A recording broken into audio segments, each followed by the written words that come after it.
नमस्कार। चलिए आज समय में थोड़ा पीछे चलते हैं, प्राचीन भारत के एक ऐसे दौर में जिसने सच में सब कुछ बदल दिया। ये कहानी है वैदिक युग की। 1000 साल लंबा वो सफर जिसने हमारे समाज को एक बिल्कुल नया आकार दिया। और यही यही हमारा आज का सबसे बड़ा सवाल है। ये सिर्फ तारीखों या घटनाओं की बात नहीं है।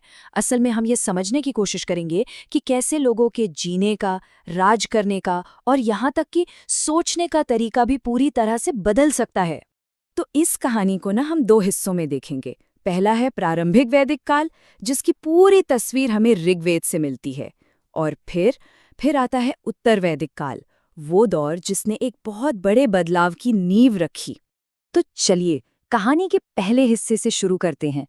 हम उस दुनिया में उतरने वाले हैं जिसका जिक्र हमें सबसे पुराने ग्रंथ ऋग्वेद में मिलता है। और ये दुनिया आज की दुनिया से बहुत बहुत अलग थी। जरा कल्पना कीजिए एक ऐसे समाज की जो हमेशा चलता रहता था, एक जगह टिकता नहीं था। ये लोग पशुपालक थे और उनके लिए गाय गाय ही धन थी, गाय ही इज्जत का प्रतीक थी। सोचिए, गाय इतनी जरूरी थी कि लड़ाइयों को गविष्ठी कहा जाता था, जिसका सीधा सा मतलब है गायों की खोज। उस वक्त समाज की सबसे बड़ी पहचान जन थी, यानी कबीला या जनजाति। कोई बड़े बड़े राज्य या साम्राज्य नहीं थे, बस लोगों के समूह थे जो एक साथ रहते थे। और वो अपना एक मुखिया चुनते थे जिसे राजन कहा जाता था। और ये पूरा समाज ना रिश्तों के एक ताने बाने पर टिका था। सबसे छोटी इकाई थी परिवार, यानी कुल। फिर कई परिवार मिलकर बनाते थे गांव, यानी ग्राम। कई गांव मिलकर बनता था कबीला, यानी विश। और इन सब से मिलकर बनती थी सबसे बड़ी इकाई जन। सब कुछ एक दूसरे से जुड़ा हुआ था। और दिलचस्प बात यह है कि राजन कोई मनमानी करने वाला राजा नहीं था। उसकी ताकत पर सभा और समिति जैसी सभाओं का कंट्रोल रहता था। असल में समिति ही राजन को चुनती थी। ये उस जमाने की एक तरह की लोकतांत्रिक भावना को दिखाता है ना? ऋग्वेद का ये एक श्लोक उस समाज के बारे में बहुत कुछ कह जाता है। इससे पता चलता है कि समाज कितना लचीला था। मतलब किसी का काम उसके जन्म से तय नहीं होता था। देखिए, एक ही परिवार में लोग अलग अलग काम कर सकते थे। तो कुल मिलाकर हम कह सकते हैं कि शुरुआती वैदिक समाज काफी हद तक बराबरी पर आधारित था। समाज का ढांचा बहुत फ्लेक्सिबल था और महिलाओं की भी समाज में एक जरूरी और सम्मानजनक भूमिका थी। यहाँ तक कि वो राजनीतिक सभाओं में भी हिस्सा लेती थीं। लेकिन फिर सब कुछ बदलने लगा। चलिए अब कहानी के उस मोड़ पर चलते हैं जहाँ से एक पूरी दुनिया ने एक नया रूप लेना शुरू कर दिया। इस बड़े बदलाव के पीछे दो बड़े गेम चेंजर्स थे, लोहे की खोज और स्थायी खेती।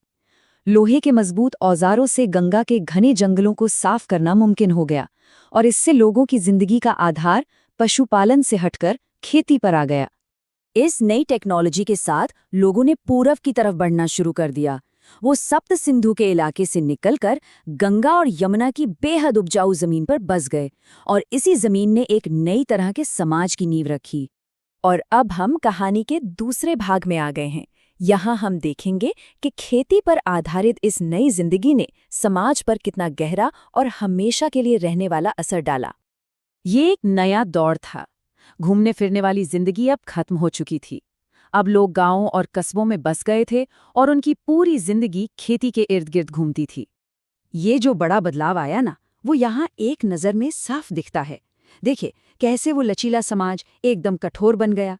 चुने हुए मुखिया की जगह अब वंश से चलने वाले राजा आ गए और महिलाओं की आज़ादी भी कम हो गई। मतलब जिंदगी का हर पहलू बदल गया था। राजन की भूमिका में तो जमीन आसमान का फर्क आ गया। वो अब सिर्फ एक कबीले का रक्षक नहीं था, बल्कि एक तय इलाके का शासक बन गया था। उसकी ताकत अब लोगों की मर्जी से नहीं, बल्कि खानदान से आती थी और वो लगभग असीमित हो गई थी। समाज के स्तर पर देखें तो वर्ण व्यवस्था जन्म के आधार पर एकदम सख्त हो गई। इसने समाज को 4 हिस्सों में बांट दिया। इसी दौरान शूद्र वर्ग का उदय हुआ, जिनका काम बाकी वर्गों की सेवा करना था। अब एक वर्ग से दूसरे वर्ग में जाना लगभग नामुमकिन हो गया। लेकिन ये बदलाव सिर्फ समाज और राजनीति में ही नहीं आया। लोगों के सोचने और विश्वास करने के तरीकों में भी एक क्रांति आ रही थी। इसी दौर में लिखे गए उपनिषद, जैसा कि नाम से ही पता चलता है, गुरु के पास बैठकर ज्ञान लेना। इन ग्रंथों ने बाहरी पूजा पाठ और कर्मकांडों से ध्यान हटाकर अंदर के ज्ञान और आत्मचिंतन पर जोर दिया। उपनिषदों ने ब्रह्मांड का विचार सामने रखा, यानी वो एक परम सत्य, वो एक यूनिवर्सल एनर्जी जो हर चीज का आधार है।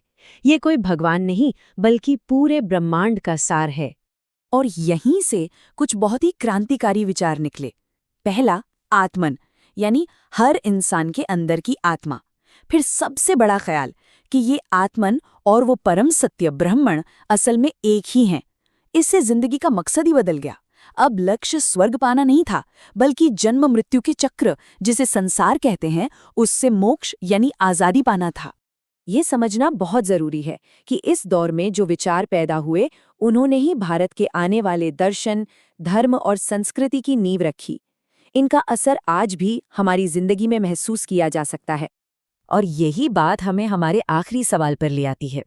ये सोचना वाकई में बहुत दिलचस्प है कि कैसे हजारों साल पहले हुए ये सामाजिक और वैचारिक बदलाव आज भी हमारे समाज और हमारी सोच पर अपना असर डाल रहे हैं।